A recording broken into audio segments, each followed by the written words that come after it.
If you're a chief diversity officer or someone leading diversity efforts or some related other area, it will be very important to figure out how are you going to start. Think about how you're going to build relationships with your stakeholders.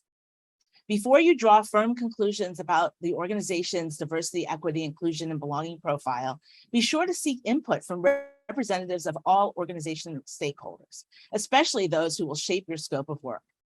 It's critical to listen to employees at all levels of the organization. Use town halls, meet with employee resource group leads, chat with talent partners and recruiters. There may be an inclination to run from the challenging voices or naysayers. Instead, bring them close, listen to them, give them a voice to be heard. You'll need to assess things that you can do without approval and the things for which you can make the call. Even with things for which you can make the call, you will still need a plan to get input and socialize. Remember, most diversity, equity, inclusion, and belonging work is asking people to do things differently. It requires an organizational change mindset. As a change agent, work towards securing the necessary resources and support to build a robust team of diversity, equity, inclusion, belonging, co-leaders, and champions throughout your organization.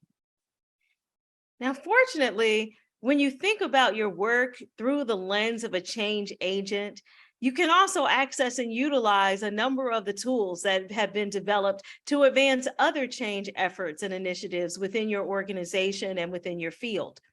One tool that we recommend is the SWOT analysis. It's important to gather the input from various stakeholders, as Melissa has described. Then you'll find yourself with an abundance of ideas, suggestions, and experiences, and you'll want to use a framework to help you make sense of all of the input that you've gathered. A SWOT analysis is especially helpful here because you can develop a profile of your organization's strengths, internal strengths with respect to diversity, equity, inclusion, and belonging. What's the history of your organization? How has your organization led around various efforts?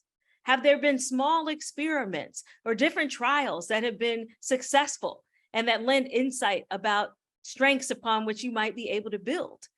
Are there resources available at your disposal within the organization? Highlight all of those as part of the strengths that you can bring to this work. Then look outside of the organization and also examine some of the opportunities that are available for continuing to drive your DEIB efforts. How does your work potentially impact consumers, investors, other stakeholders in favorable ways? Those are all opportunities that you can leverage using your strengths. The external assessment will highlight some threats as well. There's competition for labor.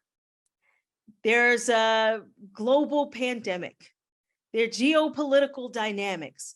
All of these different factors externally impact the path that you can take internally with your diversity, equity, inclusion, belonging efforts. Government regulations may also set expectations, but also put some constraints on the work that you can do based on the regions in which you're operating. So get a sense of your landscape and document that through the lens of stakeholders and other data in your SWOT analysis. Finally, then, look back to the W. What are your weaknesses? What are the liabilities? What are the areas in which your organization is falling short? Oftentimes, leaders come in with a very clear understanding or narrative about the weaknesses, but the SWOT analysis will help you to get the full picture and share that with others.